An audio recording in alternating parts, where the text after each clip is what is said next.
Orangnya sembahyang aja, berzikir aja, menuntut ilmu aja. Tetapi rasa halawah, rasa kelezatan ibadah itu sedikit demi sedikit semakin berkurang pada diri orang itu. Jangan lupa tonton, subscribe, like, and share.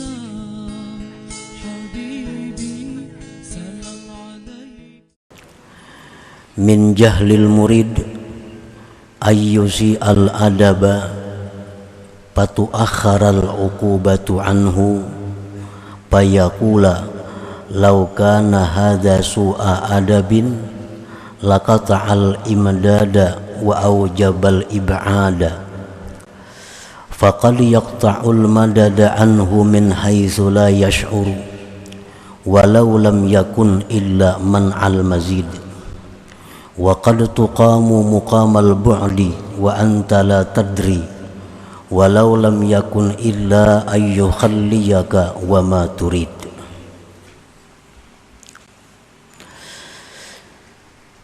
Makna daripada hikmah yang ke-64 di antara kejahilan atau kebodohan seorang murid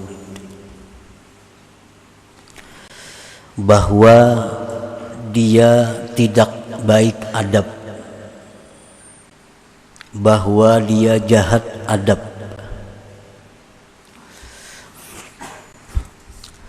maka dilambatkan hukuman daripadanya.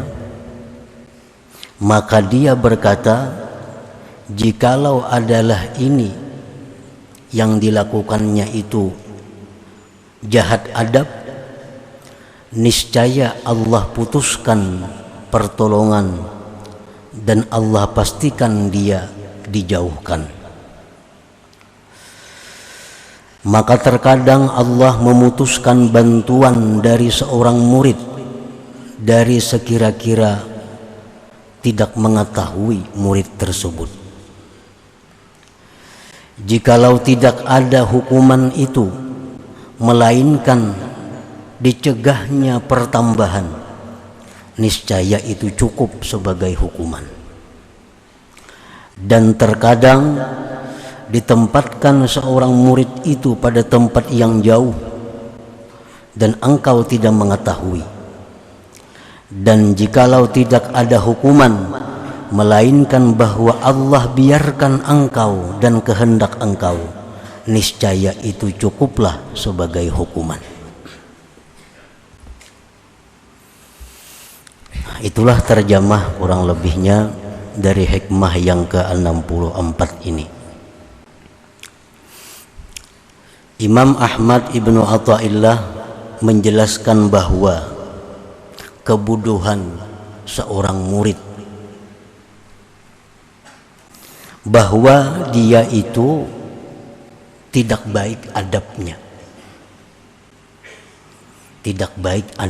baik terhadap Allah atau terhadap Rasulullah Shallallahu Alaihi Wasallam, atau terhadap gurunya, atau terhadap kawan-kawannya. Ini murid tidak baik adab dan dilambatkan hukuman atasnya, kada langsung dihukum oleh Allah. Maka dia si murid itu berkata, jikalau yang aku lakukan itu merupakan jahat adab, niscaya Allah putuskan bantuan kepadaku. Niscaya Allah pastikan aku ini diusir.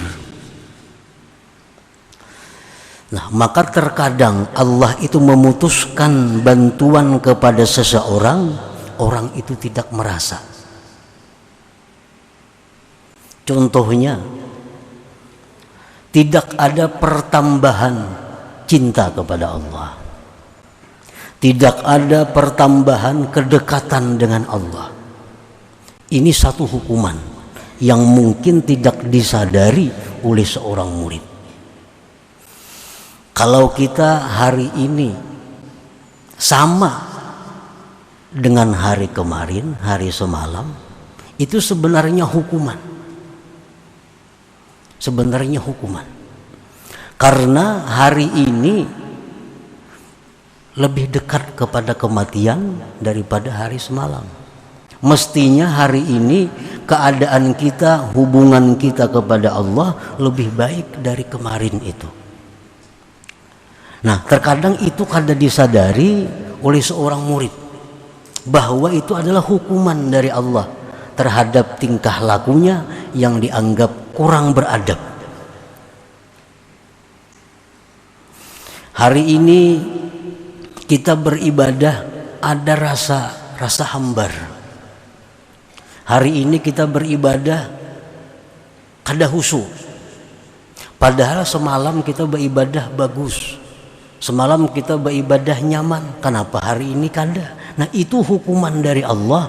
Mungkin ada tingkah laku kita yang tidak baik terhadap Allah. Nah, itu kadang-kadang kada terasa bahwa itu hukuman. Nah, hukuman itu kadang-kadang berupa pembiaran dari Allah. Allah tidak menegur kita. Apa yang kita kehendaki selalu ada. Apa yang kita inginkan selalu tercapai.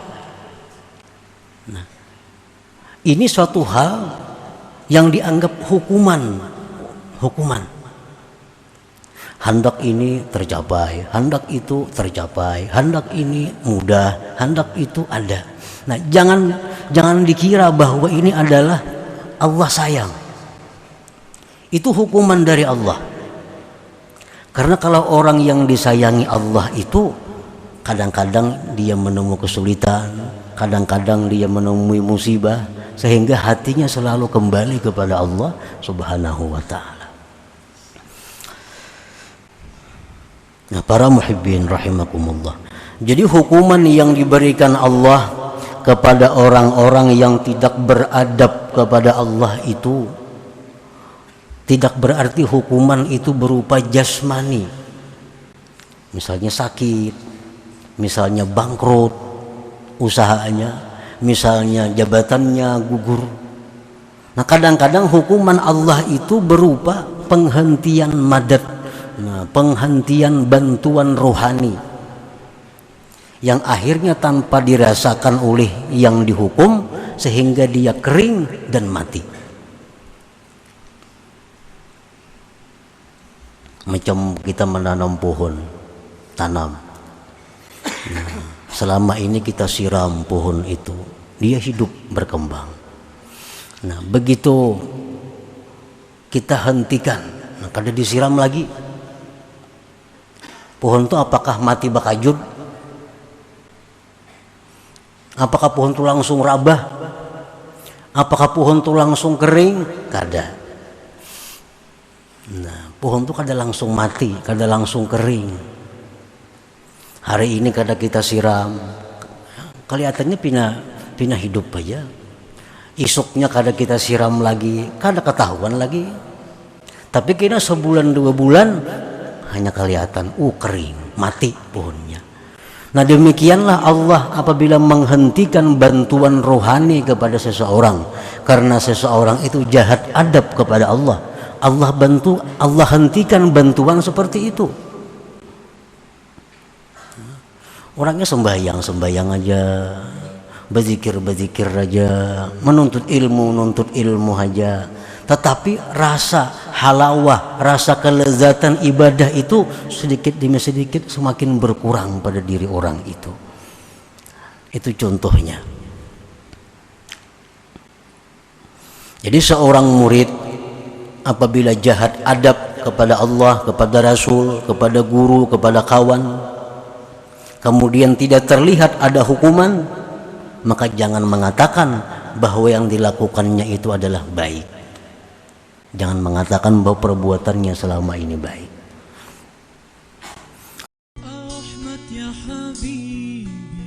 Jangan lupa tonton, subscribe, like, and share.